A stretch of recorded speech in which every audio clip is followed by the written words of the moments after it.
without you doing anything. Okay, go team. So when it switches, that's when I know that I... Yeah. Whatever. Go team. See how you want to follow. Is this your Before we start. Okay. Thanks everyone for coming. This is the Rangoon Social Studies Club. This is the third time we've done it, and like it's been great every time. Ow, ow. Thanks to Victoria and to McKenna, who's not here, and everyone who's ever come and participated. It's been extremely educational every time. The idea is to invigorate our social lives with something new to talk about every time we see each other, and I think we're doing a good job so far. Kelly's going to go first. She will speak. She has 20 slides, and she'll speak for 20 seconds about each slide, and then she'll answer questions at the end. You ready? Yeah, sure. Okay. Do I stand up? Yeah, if you want to. I feel better standing up. Okay. Oh, shh. Ready? Yeah. It should. Okay. So just over a year ago, I had my first sexual experience with a woman. It was overwhelmingly positive. But it caused me not to necessarily reflect on my sexuality, but reflect on my reaction, which was, wow, this is just so totally normal. Like, this just feels so right. And I kind of wanted to, I don't know, I wanted to know more about it. I wanted to know more about myself. And I started reading a book called Sex at Dawn by Christopher Ryan and his partner. And it's a really interesting book that seeks to undermine the perceived traditional narrative of monogamy, but they also talk a lot about female sexuality, which I was really interested in. So as Walt Whitman says, everybody should know this, we're large, we contain multitudes. And this is kind of what I started to figure out. Like, I always considered myself to be straight, and I never really questioned it, but Sex at Dawn caused me to question it. So in the early 1990s, a neuroscientist and his team of researchers basically exchanged the season's newborn sheep and goats. So the little baby goats went to live with the sheep, and the little baby lambs went to live with the goats. And what they found was when they swapped, so the little lambs and the little goats reached sexual maturity.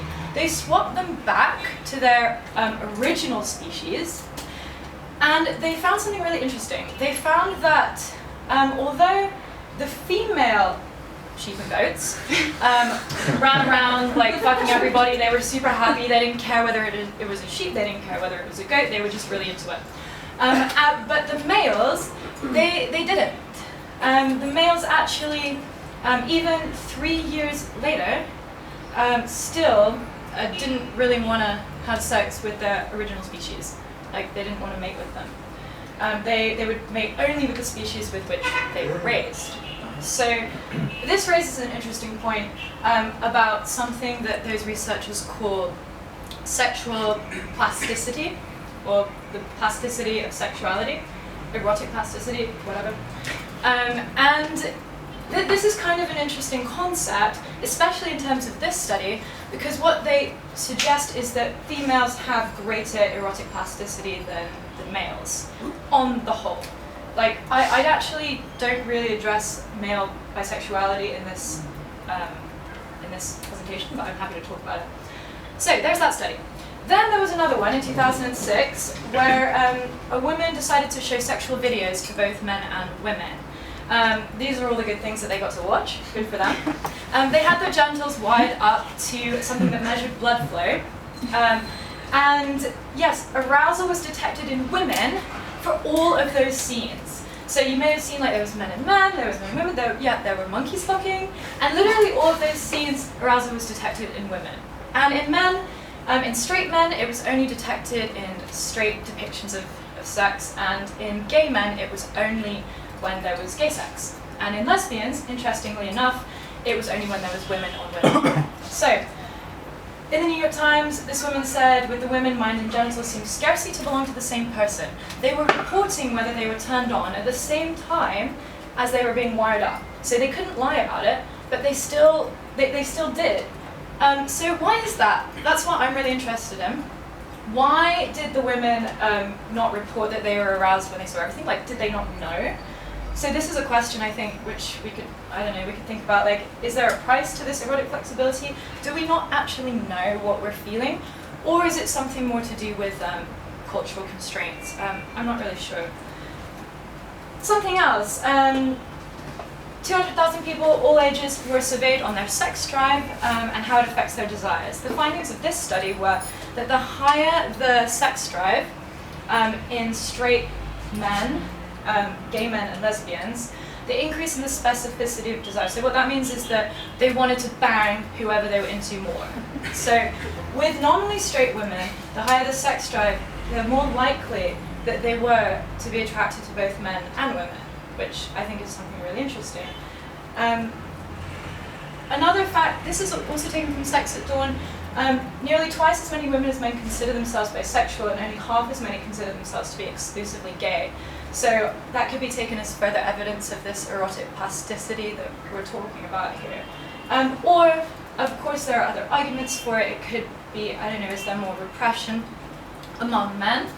That was investigated as well. They actually found that no, they did brain scans for gay men and straight men, and they showed them reacting simply and directly in a way that was expected.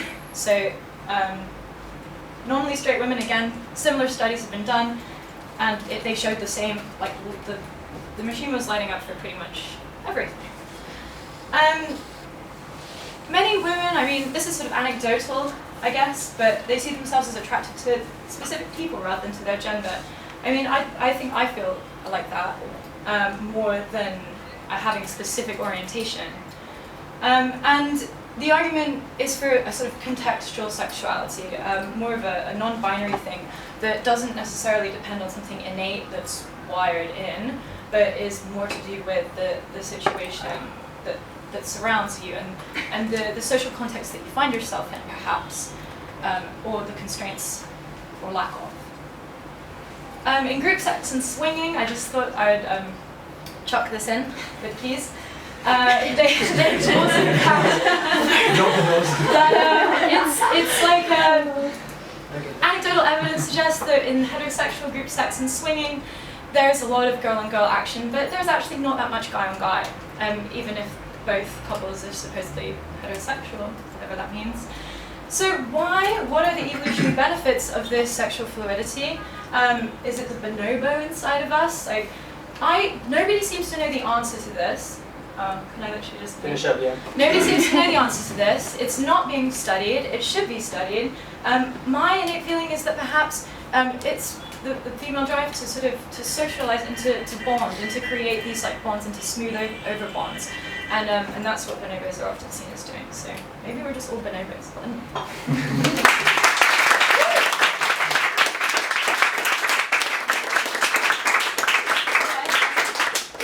Now you have to answer Any questions. You should have one. Me? Yeah. Discussion points. I have a question. Mm-hmm. When I was listening to your presentation, I was thinking a lot about another very biological study I read some years ago about this idea of the warrior sperm. Do you know about the warrior sperm? Yeah. So sexual competition being on a micro level rather than social. Yeah. And I wondered, I might be mixing this up because I'm still recovering from an illness, but so do correct me. Wrong Charles. Yeah, but is a lot of this maybe in some way, like this elasticity, linked to the need to procreate? This is what I'm thinking. You mean like making the most of like any situation? But Yeah, and I'm not suggesting every person on the planet is out to have children, but our genes want us to. You know, we are born literally just to die, to pass on our genes to the next person to die. But I mean, by that model, then women shouldn't have any same-sex desire at all. That's true, but if it promotes sexual activity, it might also, like you use the example of swinging, it might then put them in a situation which might actually raise their chances of fueling that next generation of genes. Do you see what I mean? Yeah, I'm just scattering it, but No, potentially. Yeah, I can see how that would. To be honest, I don't know, but Yeah. I can definitely see by creating, I don't know, an environment or the ability to be sexually aroused at basically any point. Yeah. But then I don't know. What about guys? Like, Just throwing ideas out. yeah. I can't really answer. No, It's no, an no. interesting point. Thank you, Shores. My question is, don't you think that there's more human history of men competing to procreate males competing to procreate than female species in general? So maybe men don't want to cooperate as much, whereas women lack that inhibition to be close to so one it's another. linked to communication and Yeah. sharing feelings, all of that, whereas men are more competitive in general. Yeah, I think that's definitely true. Like that's kind of what I was going for when I was saying like, is it this impulse to like to sort of, I don't know, bring people together or bring situations together that is stronger in females, and certainly like, I don't know, I just read the other day that in bonobos, like who we are most closely related to in the animal world as well as chimps, when they find like a new stash of food, that females will basically try and initiate an orgy to make everybody like, be cool, you know, it's fine, there's food there, but don't worry, we're friends. Like, so maybe that is something to do with it. Like personally, I'll get some food. like personally, I do think it's something to do with that. That's like what I feel about it naturally, but scientifically, I don't know. So you use the bonobo theme a lot. I was just wondering if these same trends also extend, if we are inner bonobos inside us, do they actually see similar trends being carried out in that species, or?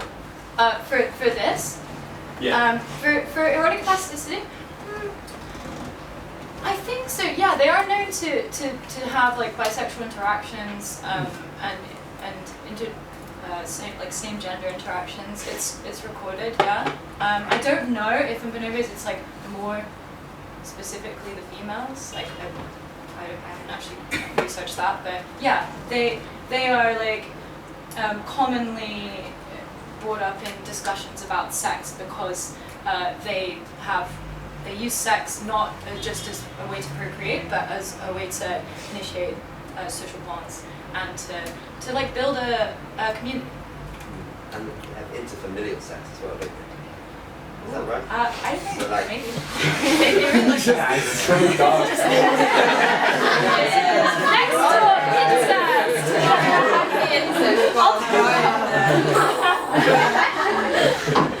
I have a question. Do you think that our society loses out on something since plasticity is something that lurks beneath the surface? It doesn't have people representing it. It doesn't have advocates. It kind of just happens, and it doesn't necessarily need to be spoken about. And is there any sort of liberation that's needed for plastic people? free the plastics. I actually do think that. I think that, I mean, it's kind of like, I don't know, I guess you're in a position of privilege, so I want to be careful of like not stepping on anybody's toes and saying like, oh, you know, we must be liberated of this or that, because like there's obviously sexual genres that have a lot less representation or a lot less power. I mean, I'm talking about people who predominantly identify as straight but find it a very inadequate term. And I actually think that what I would really want to argue for is just non-binary attitudes towards sexuality. And I think that needs, just people need to talk about it more. I think it would be nice to just have more discussions about it, because labels are pretty much, I don't know, potentially damaging. Like I don't identify with the term bisexual. Straight is pretty inadequate as well, and I think we need to discuss non-binary. It's hard in the UK, I think, with anyone from the UK. 15-20 years ago, we had an explosion of a lad mag culture, which was just a kind of race to the bottom. Like it really was just like hideous. And these things just exploded, they proliferated very, very quickly.